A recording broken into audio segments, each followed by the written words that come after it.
మొట్టమొదటిసారిగా ఈ శుభ సందర్భాన జ్యోతిరావు పూలే గారిని తలుచుకుంటూ స్మరిస్తూ ఎన్టీ రామారావు గారు జ్యోతిరావు పూలే ఏదైతే ఆశించారో తూచా తప్పకుండా పాటించిన వ్యక్తి నందమూరి తారక రామారావు గారు.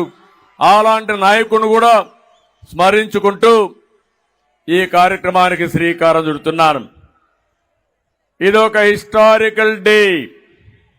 చరిత్రలో, తెలుగు జాతి చరిత్రలో చిరస్థాయిగా లిఖించదగ్గ రోజు. తెలుగుదేశం, జనసేన బడుగు బలహీన వర్గాలకు, ప్రత్యేకంగా వెనుకబడిన వర్గాలకు అండగా ఉంటామని సమిష్టిగా ఈరోజు ఒక డిక్లరేషన్ మీ ముందర పెడుతున్నాం. అందుకే అడుగుతున్నా, మిమ్మల్ని అందరినీ గట్టిగా చెప్పాలి, జై హో బీసీ, జై హో బీసీ, జై హో బీసీ. ఇది మనందరి నినాదం కావాలి, మనందరి విధానం కావాలి. ఈరోజు మనందరం కూడా ఈరోజు ఏదైతే జనసేన, తెలుగుదేశం పార్టీలు ఉన్నాయో సంయుక్తంగా విడుదల చేసిన బీసీ డిక్లరేషన్ గర్వంగా ఇంటింటికెళ్లి ప్రతి ఒక్కరికి మీరు చెప్పే పరిస్థితి రావాలి. ఈరోజు ఆషామాషిగా ఇది రిలీజ్ చేయలేదు. 3 సంవత్సరాల నుంచి 153 కులాలని 56 సాధికార కమిటీలుగా విభజించి అన్ని ప్రాంతాల్లో 800 మీటింగులు పెట్టి ఆ కుల నాయకులతో, ప్రజా సంఘాలతో మాట్లాడి లోకేష్ గారు చెప్పినట్టు ఆయన పాదయాత్రలో కూడా వచ్చిన అభిప్రాయాలు కూడా వారికి ఇచ్చి, అంతేకాకుండా జనసేన, తెలుగుదేశం పార్టీ నాయకులు కూర్చొని ఒక బ్రహ్మాండమైనటువంటి చరిత్ర తిరగ రాయబోయేటువంటి ఒక బీసీ డిక్లరేషన్ ఈరోజు మీ ముందుకు తీసుకొస్తున్నాం. మీ జీవితాల్లో ఒక వెలుగు వచ్చేట్టుగా ఈరోజు మనం ముందుకు పోతున్నాం. నేను ఒకే విషయం చెప్తున్నాను. ఈరోజు పవన్ కళ్యాణ్ గారు కలిసి వచ్చారు, ఇద్దరం కలిసి పనిచేస్తున్నాం. 40 సంవత్సరాలుగా బీసీలకు అండగా ఉన్న పార్టీ తెలుగుదేశం పార్టీ. మిమ్మల్ని ఆదరించిన పార్టీ తెలుగుదేశం పార్టీ. ఒక్క మాటలో చెప్పాలంటే మీ డిఎన్ఏలోనే తెలుగుదేశం ఉందని చెప్పి కూడా నేను మీకు తెలియజేస్తున్నా. అందుకే మీ రుణం తీర్చుకోవాలి. ఈరోజు ఈ సమావేశంలో మీ రుణం తీర్చుకోవడానికి 10 సూత్రాలతో బీసీ డిక్లరేషన్ తీసుకొని మీ దగ్గరికి వచ్చాం. మన ప్రభుత్వం వస్తానే, ప్రజా ప్రభుత్వం వచ్చిన వెంటనే తెలుగుదేశం, జనసేన ప్రతి ఒక్కరు ఎవరైతే ఉన్నారో బీసీలకి 50 సంవత్సరాలకే పింఛన్ ఇచ్చే విధానానికి శ్రీకారం చుడుతున్నాం.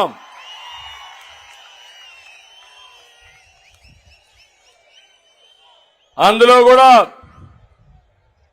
ఇప్పుడుండే పింఛన్ మీరు ఒక్కసారి గుర్తుపెట్టుకోండి. పింఛన్ ప్రారంభించింది ఎన్టీ రామారావు గారు 35 రూపాయలతో ప్రారంభించారు. దాన్ని 70 రూపాయలు నేనే చేశాను. తర్వాత వచ్చినప్పుడు 200 ఉంటే 200 నుంచి 2000 రూపాయలు చేసిన పార్టీ తెలుగుదేశం పార్టీ. ఇప్పుడు హామీ ఇస్తున్నా, అంచెల వారీగా వీళ్ళు చేశారు. అదే తెలుగుదేశం ఉంటే మొట్టమొదటిసారిగానే వచ్చేది 2019లో. రేపు రాబోయే రోజుల్లో ఈ 3000 పింఛన్ని 4000 రూపాయలు ఇచ్చే బాధ్యత తెలుగుదేశం, జనసేన తీసుకుంటాం. బీసీ సప్లాన్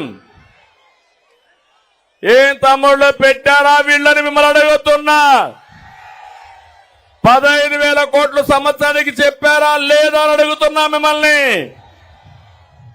15 రూపాయలు పెట్టారని అడుగుతున్నా మిమ్మల్ని.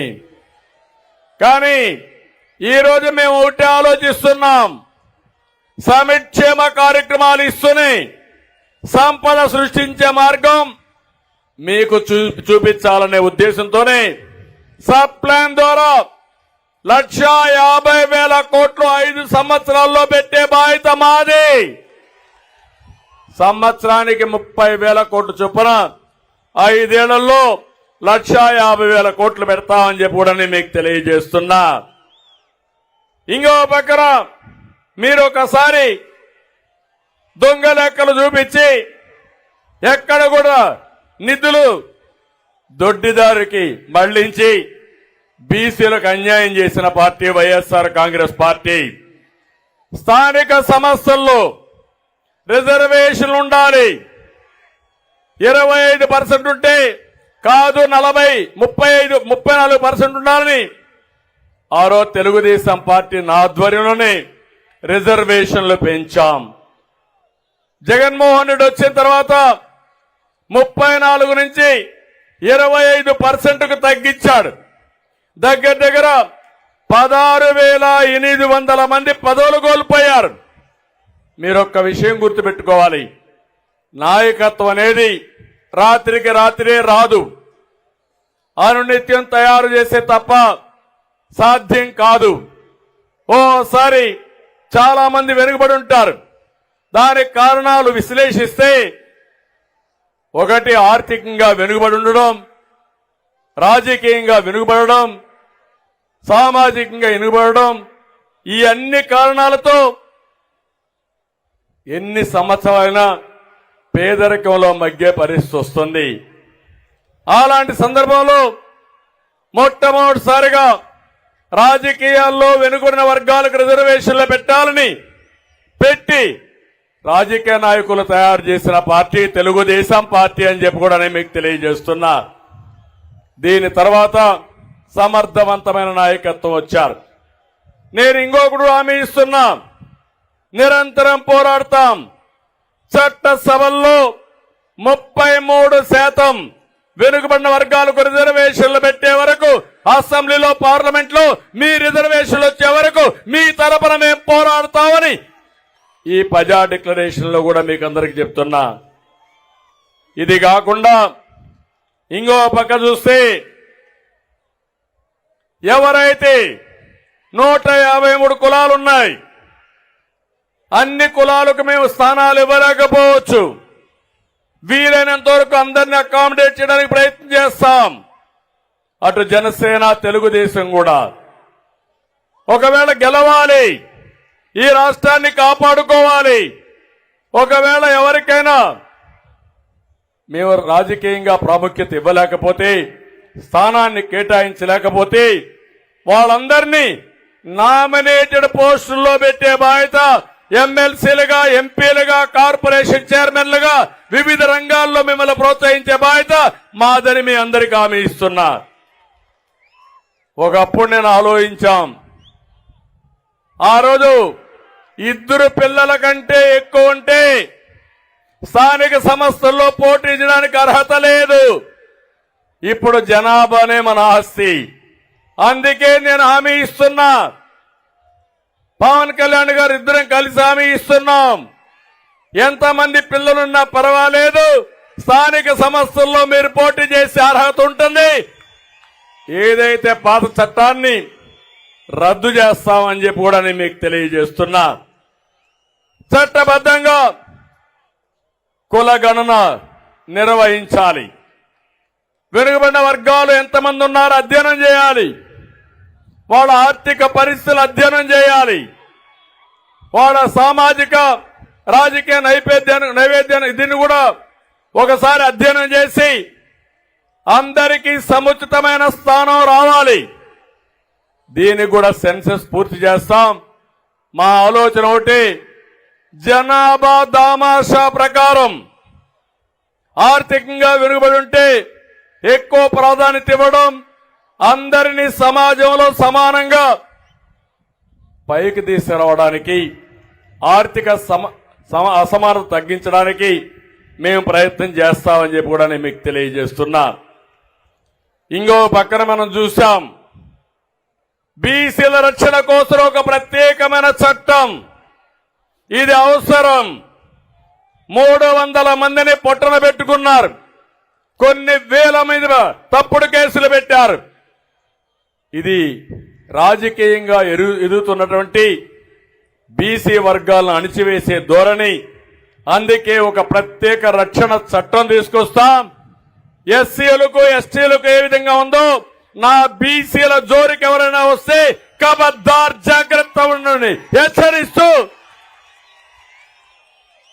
ఈ ప్రత్యేక చట్టం ద్వారా మిమ్మల్ని కాపాడుకునే బాధ్యత మేము తీసుకుంటామని చెప్పి కూడా నేను మీకు తెలియజేస్తున్నా. ఆర్థిక అభివృద్ధి కోసం జనాభా ఒక పక్క, మీ ఆర్థికంగా వెసులుబాటు ఒక పక్క, ఈ రెండో తీసుకుంటాం.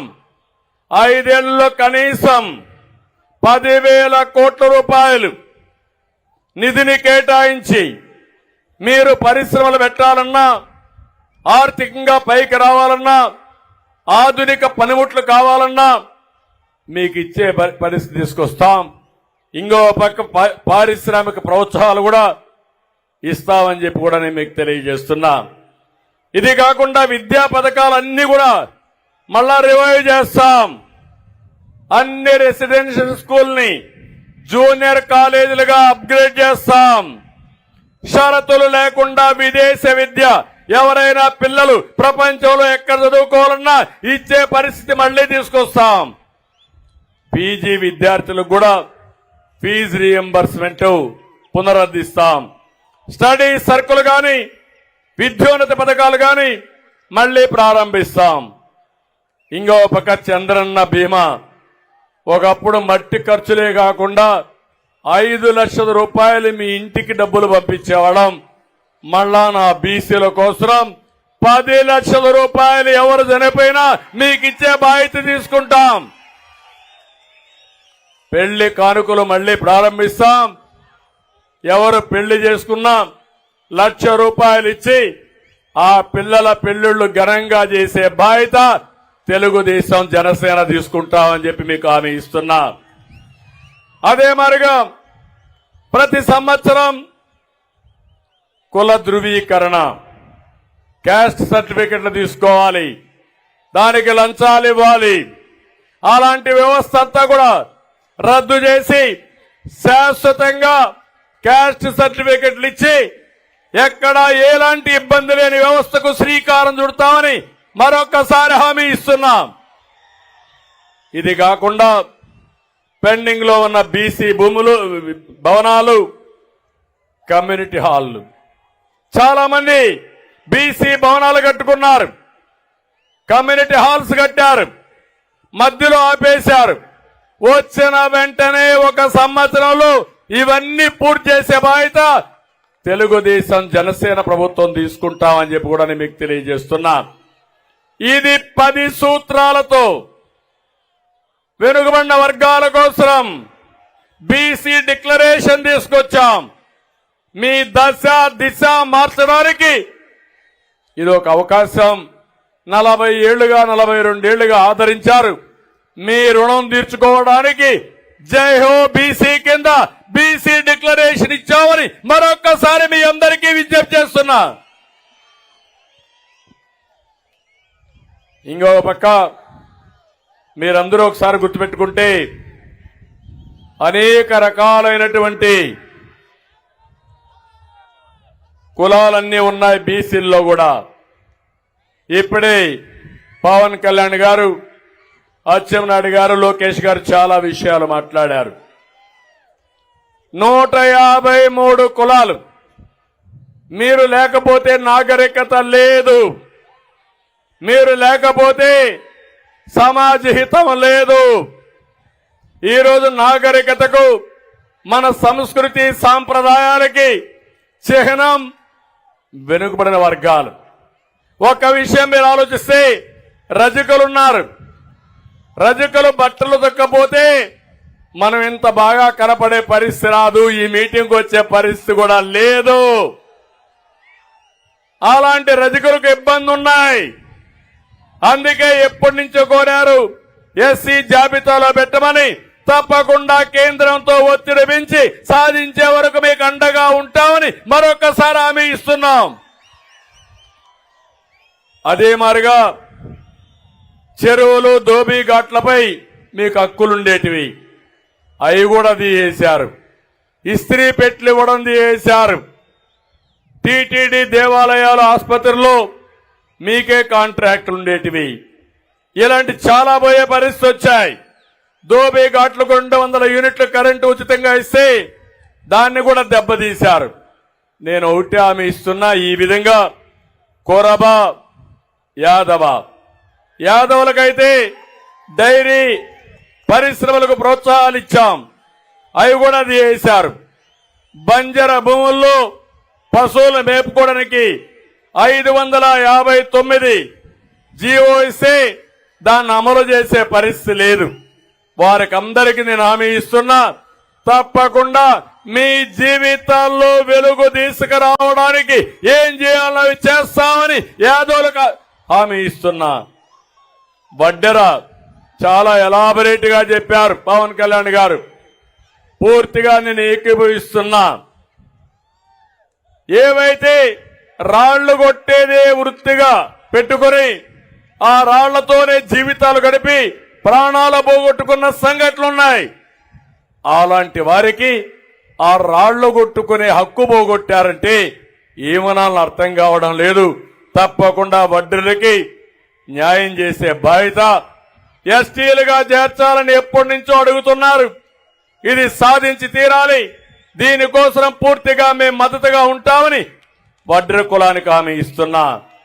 ఈశ్వ బ్రాహ్మణులు, ఎందుకంటే టైం తక్కువ ఉంది కాబట్టి అన్ని కులాలు నేను చెప్పలేకపోవచ్చు, కానీ ఈశ్వ బ్రాహ్మణ్ గాని, నూర్ భాషా, దూదేకుల ముస్లిం, మత్స్యకారులకైతే 217 జీవో రద్దు చేశారు. మళ్లీ హామీ ఇస్తున్నాం, 217 జీవోని మళ్ళా తీసుకొచ్చే బాధ్యత తెలుగుదేశం జనసేన తీసుకుంటాం. ఇవే కాకుండా చేనేత, ఈ నియోజకవర్గంలో చేనేత ఎక్కువగా ఉన్నారు, చాలా ఇబ్బందుల్లో ఉన్నారు. వాళ్ళు నేసే వస్త్రాలపైన జీఎస్టీ వేశారు, అనేక విధాలుగా ఇబ్బంది చేశారు. 217 జీవో రద్దు చేస్తాం. పాత జీవో ఉండేది, దాన్ని కావాలని ఇచ్చేశారు. ఇది ముఖ్యంగా మత్స్యకారుల కోసం. ఇంకో పక్క మీరు చూస్తే చేనేత కోసం వాళ్ళు నేసే వస్త్రాలపైన జీఎస్టీ క్యాన్సిల్ చేసి పూర్తిగా ఆదుకునే బాధ్యత తీసుకుంటాం. నాయి బ్రాహ్మణ్ గాని, కుమ్మర, మేదరి, గీత కార్మికులు, వాల్మీకి బోయ, అరటిక, ఎంబీసీ, పాల ఏకిరి, నగరాలు, కృష్ణ బలిజ, పూసల, దాసరి, అదేవిధంగా బొందిలి, తూర్పు కాపు, నాగవంశం, గాండ్ల, తెలుకుల, పెరిక, ముదిరాజ్, భట్రాజు, సగర, కళింగ కోమటి, కళింగ వైశ్య, పొందర, కోరాకుల, పాల ఏకిరి, జంగం, రెడ్డిక, అయ్యారక, కొప్పుల వెలమ, గవర, కుంచటి, ఒక్కలిగా, మొదలయ్యార్, అగముడి మొదలయ్యార్, శిష్ట కరణం, చాత్తాడ శ్రీ వైష్ణవ, వీర శైవ లింగాయత్, సూర్య బలిజ, అతిరస, వన్యకుల క్షత్రియ. ఈ విధంగా మీరు చూస్తే కొన్ని కులాలు మాత్రం నేను ఇక్కడ చెప్పాను. ఇవి కాకుండా మొత్తం 157 కులాలున్నాయి. 153 కులాలకు న్యాయం చేసే బాధ్యత ప్రతి ఒక్క కులానికి కూడా నిధులు కేటాయించడమే కాకుండా మిమ్మల్ని ఆర్థికంగా పైకి తీసుకొచ్చే బాధ్యత మేము తీసుకుంటామని చెప్పి నేను మీకు హామీ ఇస్తున్నా. ఇదే కాకుండా ఈరోజు మీరు చూస్తే ఏదైనా నిధులు పెట్టినా, మీకు పనులు జరిగినా, మీకేమైనా వెసులుబాటు వచ్చినా అది తెలుగుదేశం పార్టీతోనే వచ్చింది. ఈరోజు వేదిక పైన ఉన్నారు, నాయకులందరినీ చూశారు. ఇక్కడుండే వాళ్ళందరూ బాధితులే. ఇక్కడే అచ్చెన్నాయుడు 80 రోజులు జైల్లో ఉన్నాడు. ఇక్కడే ఈ యొక్క కొల్లు రవీంద్ర ఎక్కడో హత్య జరిగితే ఆ హత్య ఆయన మీద పెట్టి 60 రోజులు 70 రోజులు జైల్లో పెట్టే పరిస్థితికి వచ్చారు. యనమల రామకృష్ణ లాంటి వ్యక్తి, కళా వెంకట్రావు లాంటి వ్యక్తి, వీళ్ళందరిపైన కేసులు పెట్టే పరిస్థితికి వచ్చారు. ఒకరిద్దరు కాదు, కేసులు లేకపోతే వాళ్ళు బీసీ నాయకులే కాదు, అందరి మీద కేసులు పెట్టే పరిస్థితికి వచ్చారు. కడాన నేను బాధితుడిని, మా పవన్ కళ్యాణ్ గారు కూడా బాధితులమే. ఇది ఒక దుర్మార్గమైన ప్రభుత్వం. 40 సంవత్సరాలుగా ఎప్పుడూ చూడని ప్రభుత్వం. బీసీ నాయకత్వాన్ని పెంచిన పార్టీ తెలుగుదేశం పార్టీ. బీసీ నాయకత్వం పైన గొడ్డలి వేటు వేసిన పార్టీ వైఎస్ఆర్ కాంగ్రెస్ పార్టీ. నేను అడుగుతున్నా మిమ్మల్ని, ఈరోజు జయరాం గారు ఉన్నారు, మంత్రిగా రాజీనామా చేసి తెలుగుదేశం పార్టీకి వచ్చారు. నేను వారిని అభినందిస్తున్నా. అదే సమయంలో మీరు గుర్తుపెట్టుకోవాలి, ఆయన్ని ఎమ్మెల్యేగా తీసేసి ఎంపీగా పొమ్మన్నారు.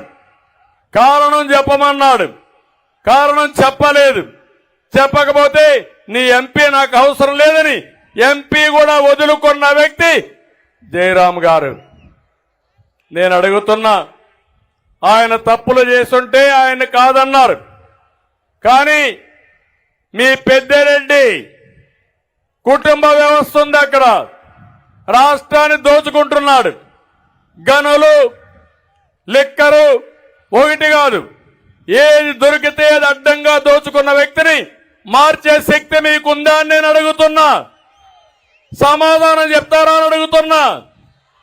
ఇంకో పక్క వెనుకబడిన వర్గాల్ని ఊచకోత కోసినటువంటి ఏదైతే పల్నాడులో ఉండే రాజకీయ నాయకులు మార్చే శక్తి మీకుందా అని అడుగుతున్నా. 18 మంది బీసీ నాయకులు చెప్పారు, చంద్రయ్యని చంపుతా ఉంటే చంపే మునుపు జై జగన్ను నిన్ను వదిలిపెడతామంటే నా ప్రాణం పోయినా పర్వాలేదు, జై చంద్రబాబు, జై తెలుగుదేశం అని ప్రాణం వదిలాడు. ఏ విధంగా మర్చిపోగలుగుతానని అడుగుతున్నా మిమ్మల్ని. నేను పాడిపోసా, అది కాదు ఇక్కడ ఇష్యూ. నా కుటుంబ సభ్యుణ్ణి అతి దారుణంగా చంపారు. వెంకట సుబ్బయ్య ప్రొద్దుటూరులో అక్కడుండే ఎమ్మెల్యే అతి దారుణంగా అవినీతి పైన పోరాడుతున్నాడని దారుణంగా చంపేసే పరిస్థితికి వచ్చారు. ఆ ఎమ్మెల్యేకి సీట్ ఇచ్చారా లేదని మిమ్మల్ని అడుగుతున్నా. ఆ అరాచక శక్తిని అడ్డుకునే శక్తి మీకుందా అని అడుగుతున్నా. తిరుపతిలో ఇంకొక ఆయన మీరు చూస్తే పెద్ద ఎత్తున ఎర్ర చందనం వ్యాపారం చేసి ఒక స్మగ్లర్గా ఉన్న వ్యక్తిని ఒంగోలు తీసుకొచ్చారు. అతని భాస్కరన్ వీరప్పన మారిగా ఈయన ఒక భాస్కరన్ గా తయారు అయ్యే పరిస్థితి వచ్చాడు. ఇలాంటి సంఘటనలు చూసినప్పుడు కొల్లలు జరిగాయి, చాలా అన్యాయం జరిగింది.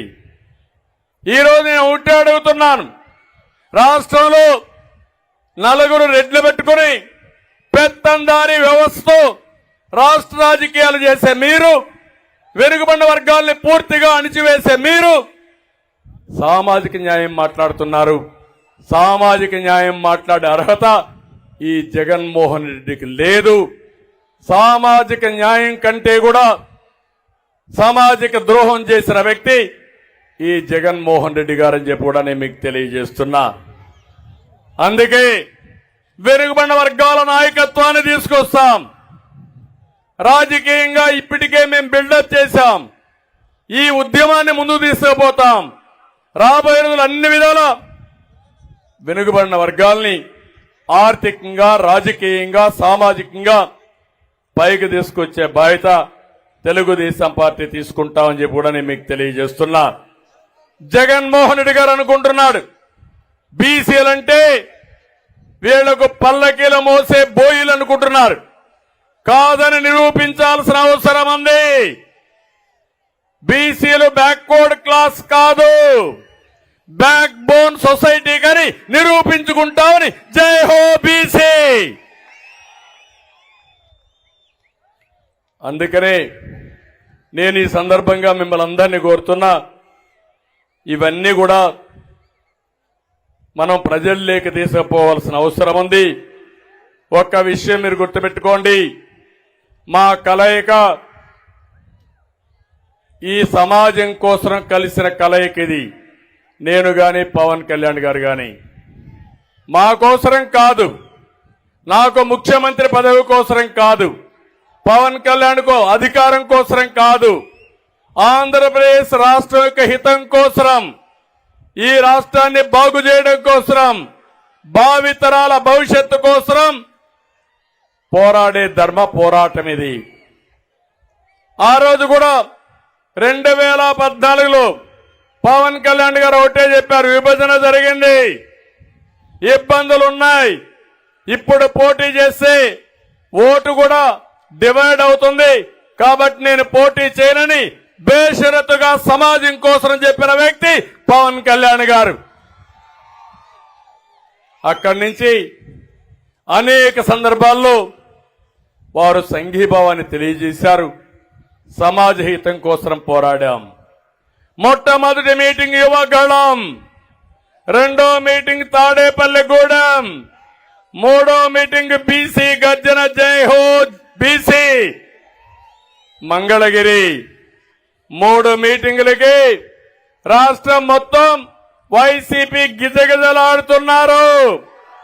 ఓటమి తప్పదు. ఇంకొక 2-3 మీటింగులు అయితే మీకు అడ్రస్ కూడా గల్లంతో డిపాజిట్ కూడా రావు. ఈ విషయం గుర్తుపెట్టుకోవాల్సిందిగా హెచ్చరిస్తున్నా. ఇంకో పక్క ఈరోజు ఇక్కడికి వచ్చినప్పుడు మంగళగిరిలో కొన్ని విషయాలు చెప్పారు.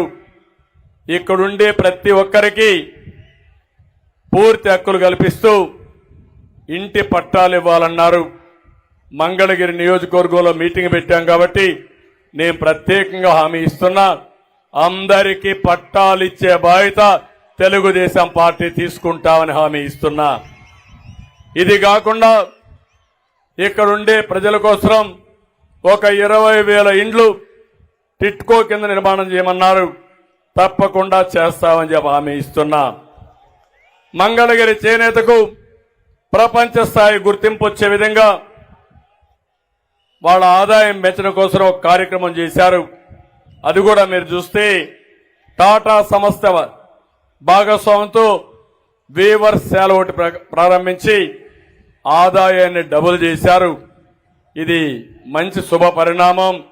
చేనేత కార్మికులపైన ప్రత్యేకమైన శ్రద్ధ పెడతాం, దీన్ని రిప్లికేట్ చేస్తాం, దాన్ని పూర్తి స్థాయిలో మంగళగిరిలో అమలు చేసి రాష్ట్రం అంతా అమలు చేస్తామని చెప్పి హామీ ఇస్తున్నా. ఇది కాకుండా స్వర్ణకారుల కోసం ఒక స్వర్ణకారుల కార్పొరేషన్ అడిగారు. ఎట్టి పరిస్థితులు పెట్టవలసిన అవసరం ఉంది. చేసే బాధ్యత జనసేన తెలుగుదేశం పార్టీ తీసుకుంటాం. తాడేపల్లి పరిధిలో ముందుగా మనమైతే U1 జోన్ ఒకటి పెట్టాం. ఏవైతే కొనుగోళ్లు ఉన్నాయో ఆస్తులు అమ్మకూడదని అప్పుడు తీసుకొచ్చాం. ఈ రోజు నా దృష్టి కూడా వచ్చింది. భవిష్యత్తులో అధికారులు రాగానే U1 జోన్ ఎత్తేస్తాం. తద్వారా ఫ్రీగా మీ భూములు మీరు అమ్ముకునే స్వేచ్ఛ మీకు ఇస్తామని మీ అందరికీ హామీ ఇస్తున్నా. ఈ రోజు నేను ఒకటే మిమ్మల్ని కోరుతున్నాను, మీరందరూ ఒకటే గుర్తుపెట్టుకోవాల్సిన అవసరం ఉంది. ప్రజలకు ఒక పిలుపిస్తున్నాం, మా పోరాటం మీకోసం, మా యుద్ధం మీకోసం, భావితరాల కోసం, పుట్టబోయే పిల్లల కోసం అని చెప్పి కూడా నేను మీకు తెలియజేస్తున్నా. అందుకే రాబోయే ఎన్నికలు చాలా కీలకం రాష్ట్ర భవిష్యత్తు కోసం. ఈ 2 పార్టీల కలయిక చాలా హిస్టారికల్ గా అవసరం కూడా. అందుకే 5 కోట్ల ప్రజల కోసం, భవిష్యత్తు కోసం పోరాడుతున్నాం. ఈరోజు మా కమిట్మెంట్ మీరు చూశారు. ఇప్పటికే అనేక సందర్భాల్లో నిరూపించుకున్నాం. ఈరోజు మనం చూస్తే సూపర్ 6 కింద 6 ప్రోగ్రాములు ఇచ్చాం. ఈరోజు బీసీ డిక్లరేషన్ తో ముందుకొచ్చాం. భవిష్యత్తులో అన్ని వర్గాల్ని ఆదుకోవడానికి అన్ని కులాల్ని అన్ని ప్రాంతాల్లో అన్ని వర్గాల్ని ఆదుకుంటూ వారికి సముచితమైన గౌరవం సముచితమైన అభివృద్ధి చేయడం కోసం ముందుకు పోయే విధంగా ప్రణాళిక తీసుకొస్తాం. 5 సంవత్సరాలు చిత్తశుద్ధితో అమలు చేసి ఏదైతే నష్టపోయిన రాష్ట్రాన్ని మళ్లీ ఘాట్లో పెట్టడానికి మా ప్రయత్నాలు మేము చేస్తాం. దీనికి పూర్తిగా సహకరించమని మిమ్మల్ని అందరినీ కోరుకుంటూ సహకరిస్తారని చెప్పి ఆశిస్తూ మరొకసారి మీ అందరికి కూడా రాష్ట్రంలో ఉండే బీసీలకు అందరికీ జై హో బీసీ నినాదంతో అందరికీ నమస్కారాలు. జై హింద్. ఇప్పుడు ప్రతి ఒక్కరు కూడా తెలుగుదేశం జనసేన పార్టీలు వర్ధిల్లాలి. తెలుగుదేశం జనసేన వర్ధిల్లాలి.